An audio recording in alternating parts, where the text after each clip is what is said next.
3 bölüm. Теңир Муса менен Синай тоосунда сүйлөшкөн убактагы Аарун менен Мусанын санжырасы. Аарундун уулдарынын аттары: Туну, Надаб, Абыют, Элазар жана Итамар. Аарундун ыйык кызматка майланган, Муса дайындаган ыйык кызмат кылуучу уулдары ушулар. Бирок Надаб менен Абыют Синай чөлүндө Теңирдин алдына башка от алып келип, Теңирдин алдында өлүшкөн. Алардан бала калган эмес. Элазар менен Итамар атасы Аарундун жанында ыйык кызмат кылуучу болуп калды. Теңир Мусага мындай деди: ыйык кызмат кылуучу Аарундун алдына Леби уруусун алып кел. Алар Аарунга кызмат кылышсын. Алардын жыйын чатырында кыла турган кызматы Аарунга жана жыйын чатырынын алдындагы бүт жамаатка кызмат кылуу. Алардын жыйын чатырында кыла турган кызматы жыйын чатырынын бардык буюмдарын сактоо, Исраил уулдарына кызмат кылуу.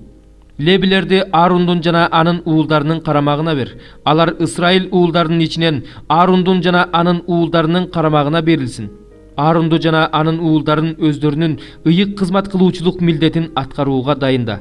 Эгерде ыйык кызматка алардан бөлөк бирөө жакындаса, ал өлүм жазасына тартылсын. Теңир Мусага дагы мындай деди: мен Исраил уулдарынын жатынды жарып чыккан тундарынын ордуна лебилерди алдым. Лебилер меники.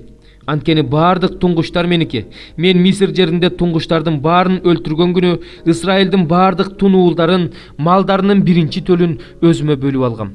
Алар меники болсун. Мен Теңирмин.